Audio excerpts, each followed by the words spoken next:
அருள்மிகு அபித குஜாம்பிகை சமேத ஸ்ரீ அகஸ்தீஸ்வரர் திருக்கோயில் பாதூர்.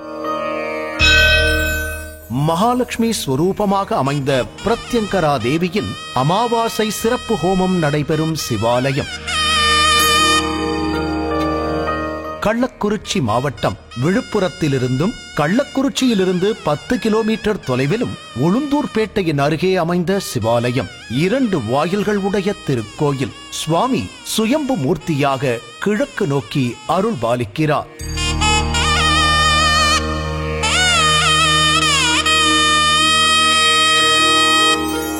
அம்பாள் அபித குஜாம்பிகை தெற்கு நோக்கி அருள்கிறார்.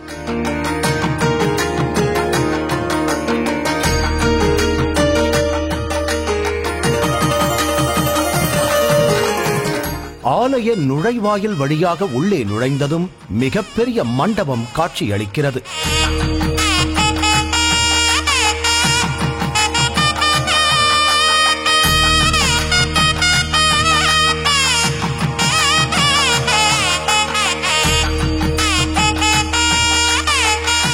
கருவறையில் லிங்க திருமேனியில் காட்சி தருகிறார் அகஸ்தீஸ்வர சுவாமி.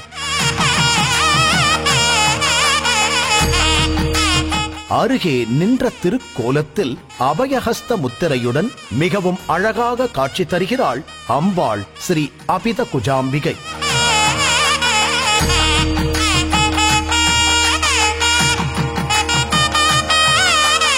சுமார் 1200 வருடம் பழமை வாய்ந்த சிவாலயம்.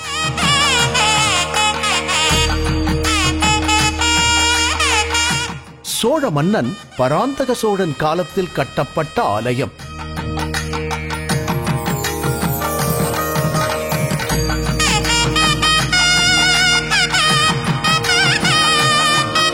பின்பு கண்டதேவன், கிருஷ்ணப்ப நாயக்கர் ஆகியோர்களால் திருப்பணி செய்யப்பட்ட கோயில். அக்காலத்தில் சதுர்த்தி மங்கலம் என்று அழைக்கப்பட்டு பின்பு 10 ஊர்களின் தொகுப்பான பத்தூர் என்று மாறி பின் பாதூர் என்று அழைக்கப்படுகிறது.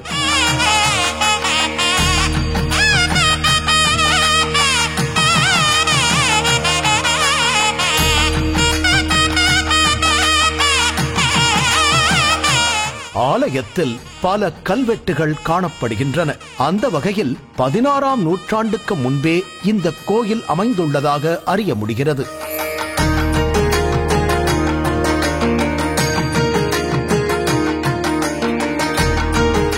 ஆலயத்தின் மூல மூர்த்தியாக அருள் புரியும் சுவாமி அகஸ்தீஸ்வரர். சுக்கிராச்சாரியார் வழிபட்ட திருத்தலமாக இந்த திருத்தலம் அமைந்துள்ளது.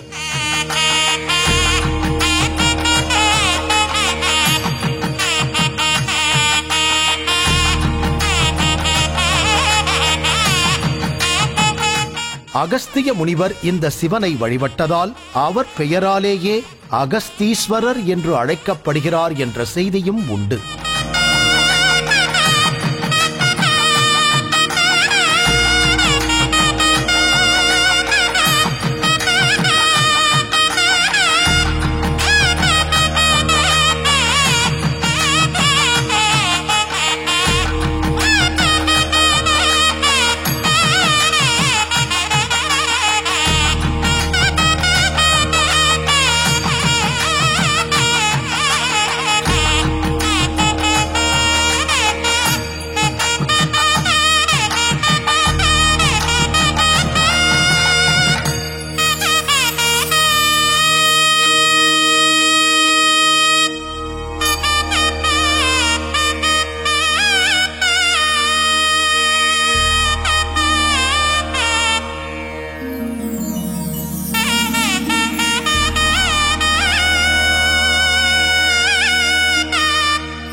இந்த ஆலயத்தில் தெற்கு நுழைவாயில் அருகே அமைந்திருப்பவர் ஸ்ரீ பிரத்யங்கரா தேவி.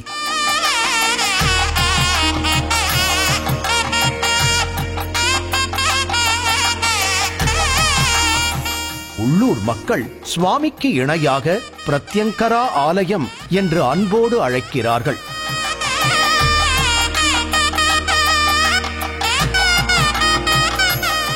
ஸ்ரீ பிரத்யங்கரா தேவி தீயதை அழிப்பவள், தீய சக்திகளிலிருந்தும் துஷ்டர்களிலிருந்தும் நம்மை காத்து அருள்பவள்.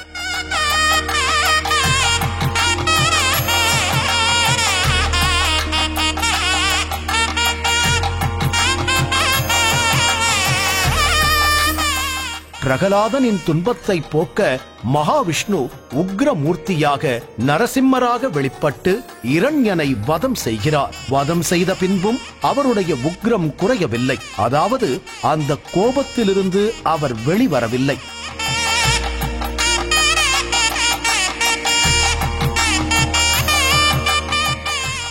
தேவரும் முனிவர்களும் ஈசனை சரணடைந்தனர். ஈஸ்வரன் பாதி சிங்கமாகவும் பாதி பறவையாகவும் இறை சரபேஸ்வரராக மாறுகிறார். சரபேஸ்வரரின் நெற்றிக் கண்ணிலிருந்து அம்பிகை பிரத்யங்கரா தேவியாக 1000 சிங்க முகத்துடனும் 2000 திருக்கரங்களுடனும் வெளிப்பட்டாள். பின்னர் சிவபெருமான் நரசிம்மரின் கோபத்தை தணிக்கும் பொருட்டு இறகுகளால் நரசிம்மரை அணைத்துக் கொள்ள நரசிம்மரின் கோபம் சாந்தமாக மாறுகிறது.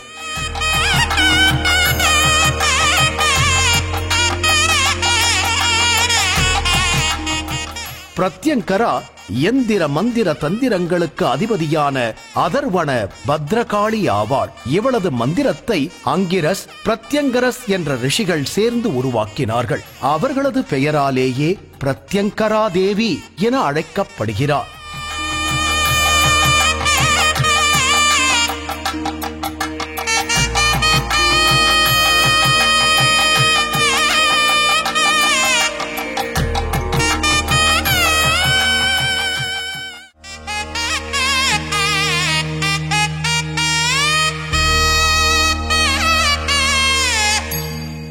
ராமாயண காலத்தில் இந்திரஜித் ராம லட்சுமணனை தோற்கடிக்க முடியாது என்று தெரிந்ததும் பிரத்யங்கரா தேவிக்கு உகந்த நிகம்பலா வேள்வியை நடத்தியதாகவும், மகாபாரத காலத்தில் போரில் வெற்றி பெற பஞ்ச பாண்டவர்கள் இந்த யாகத்தை செய்ததாகவும் செவி வழி செய்தி ஒன்று உண்டு.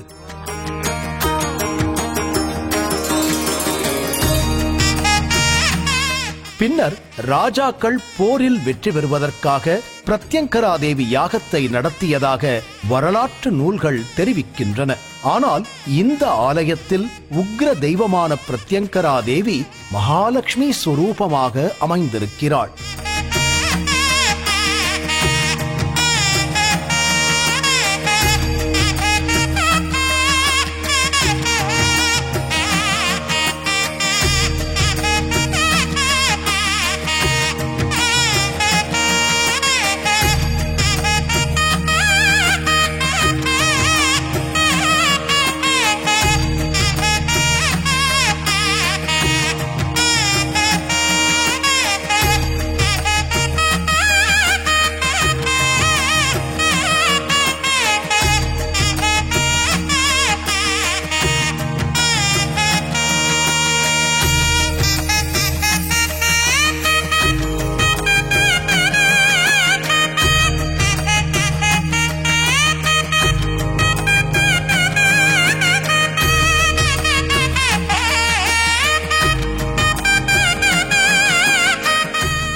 இந்த ஆலயத்தின் வளர்ச்சிக்காகவும் மக்களின் நன்மைக்காகவும் சிவ தொண்டில் தன் வாழ்நாட்களையெல்லாம் செலவிட்டவர் மகாவித்வான், அம்பாள் உபாசகர், ஸ்தபதி, இசைக்கலைஞர் ஸ்ரீ அருணாச்சலம் ஐயா அவர்கள்.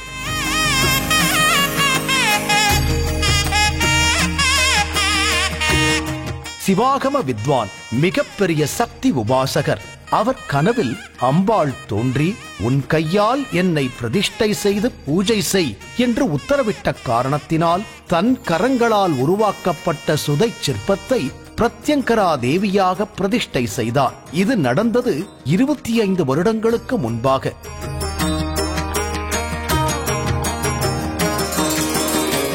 குருநாதரின் உத்தரவுக்கு ஏற்ப இன்று வரை இந்த ஆலயத்தில் பிரத்யங்கரா தேவி மகாலட்சுமி ஸ்வரூபமாக அமைந்திருக்கிறாள். அமாவாசை அன்று சிறப்பு ஹோமங்கள் நடக்கிறது. அதன்படி அனுக்கிரக பிரத்யங்கராவாக இங்கு அனைவரையும் அனுக்கிரகித்துக் கொண்டிருக்கிறாள் அம்பாள்.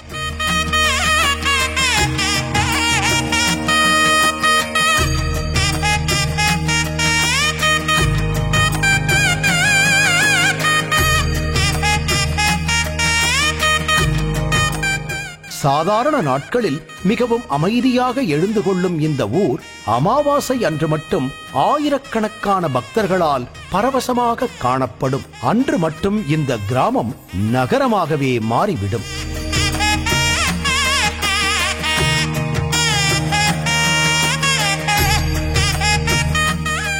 ஆலயத்தின் முன் மண்டபத்தில் விநாயகப் பெருமானுக்கு அருகே மிகப்பெரிய யாக குண்டம் அமைந்துள்ளது. இதில் சங்கல்பத்துடன் கணபதி ஹோமத்துடன் இந்த ஹோமம் தொடங்கும்.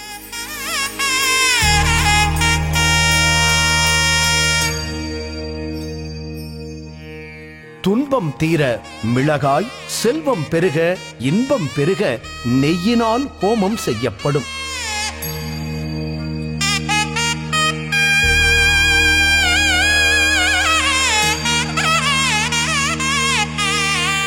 ஸ்ரீ சூக்தத்திற்கு பிறகு ஹோமம் நிறைவடைந்து அந்த கலச நீரானது பிரத்யங்கரா தேவிக்கு சம்ரோக்ஷணம் செய்யப்படும். பின் அம்பாளுக்கு மிளகாய் அர்ச்சனை, குங்கும அர்ச்சனை செய்யப்படுகிறது.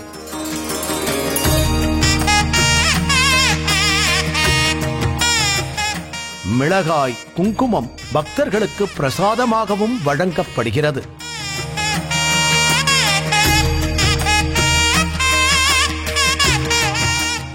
அன்று மதியம் இங்கு 1000 பேருக்கு மேலாக அன்னதானம் செய்யப்படுகிறது. இந்த மிளகாயை தங்கள் வாகனங்களிலும் வீடுகளிலும் ரட்சையாக கட்டி பாதுகாத்துக் கொள்ளலாம்.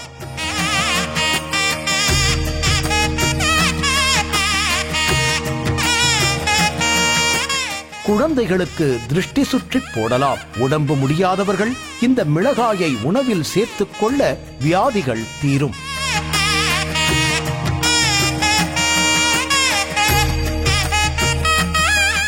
மேலும் இந்த யாகத்தில் பூஜித்த வளையல்களை கேட்டு பெற்றுக்கொண்டு அதை அணிந்து கொள்பவர்களுக்கு குழந்தை பேறு அமையும். பெண்களுக்கு திருமணம் கைகூடும்.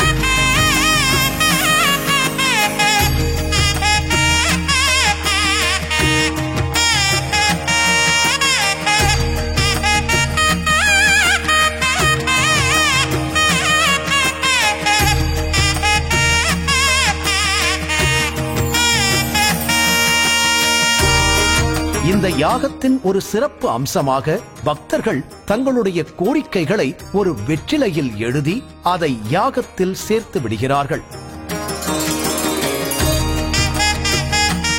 அவர்கள் அதில் என்ன எழுதுகிறார்களோ அந்த வேண்டுதல் நிறைவேறி விடுகிறது. பின்னர் நேர்த்திக் கடனாக இந்த ஆலயத்திற்கு வந்து சுவாமியையும் அம்பாளையும் பிரத்யங்கரா தேவியையும் வணங்கி அபிஷேகங்கள் செய்து அமாவாசையன்று நடைபெறும் யாகத்திற்கு உரிய பொருட்களை வழங்கி அன்னதானத்திற்கு உதவி செய்கிறார்கள். வேண்டியவர்கள் தாங்கள் வேண்டிய வரங்களை தருபவளாகவே இந்த பிரத்யங்கரா தேவி அம்பாள் இருப்பதாக தெரிவிக்கிறார்கள்.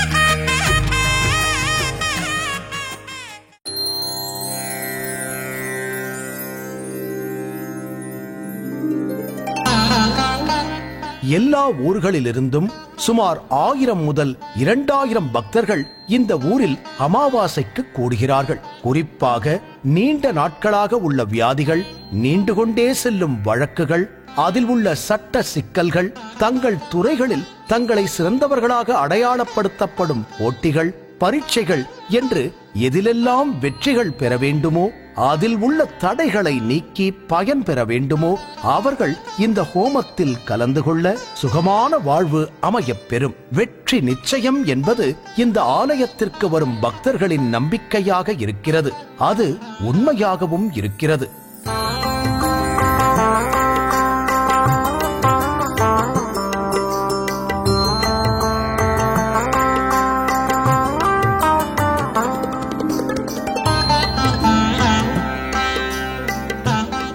சுவாமி அம்பாள் அபிஷேகம் நிறைவு பெற்று அலங்காரத்தில் காட்சி தருகிறார்கள்.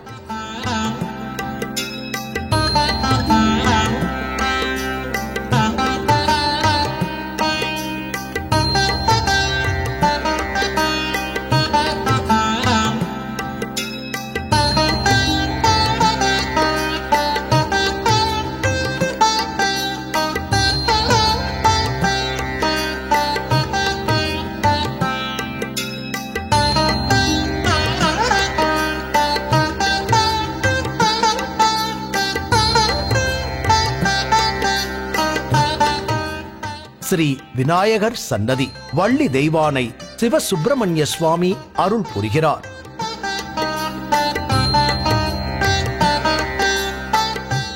ஸ்ரீ கஜலட்சுமி சன்னதி அமையப் பெற்றுள்ளது. தல விருட்சமான வன்னி மரத்தில் வன்னி மரத்து பிள்ளையார் அருள் பாலிக்கிறார்.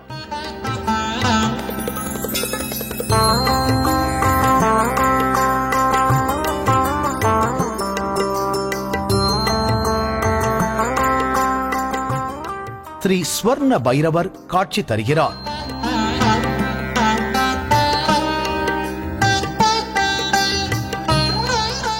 சுவாமியின் விமானம் பேசர விமானத்தை அடிப்படையாக அமைந்துள்ளது.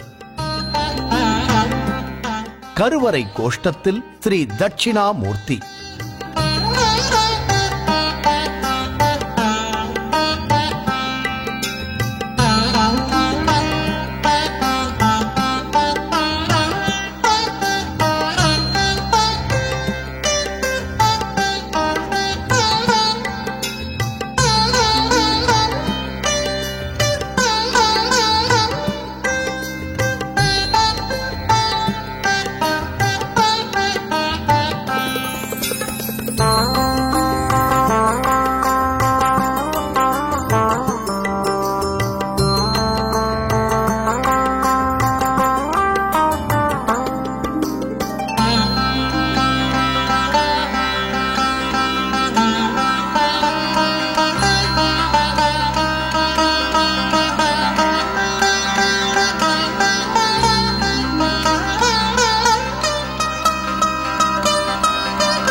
ஸ்ரீ அண்ணாமலையார், அருள்மிகு துர்க்கை, ஸ்ரீ மகாவிஷ்ணு ஆகியோர் அழகுற காட்சி தருகிறார்கள். ஸ்ரீ சண்டிகேஸ்வரர் சுவாமி சன்னதி மற்றும் ஞானசம்பந்த பெருமான், சுந்தரர் ஆகியோரும் அருள் பாலிக்கிறார்கள். சென்னையிலிருந்து உளுந்தூர்பேட்டை விக்கிரவாண்டி அருகேதான் அமைந்துள்ளது இந்த கோயில்.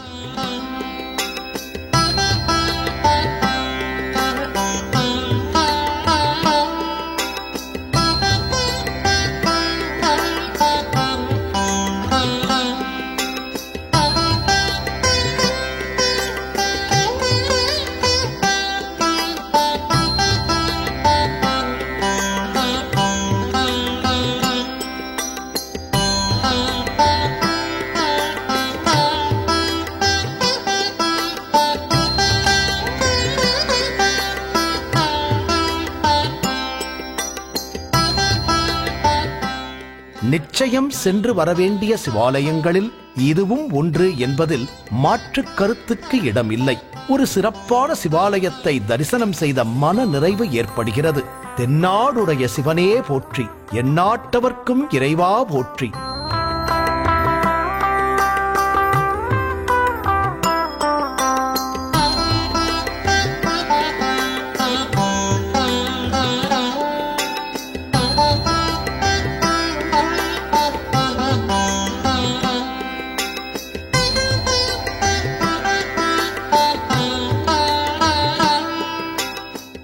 ஆலய தரிசனம் காண்போம். அருள்மிகு அபித குஜாம்பிகை சமேத ஸ்ரீ அகஸ்தீஸ்வரர் பெருமாள் மற்றும் ஸ்ரீ பிரத்யங்கரா தேவி அருள் அனைவருக்கும் கிடைக்க வேண்டும் என்று மனதார பிரார்த்திப்போம். ஓம் நம சிவாய, ஓம் நம சிவாய, ஓம் நம சிவாய.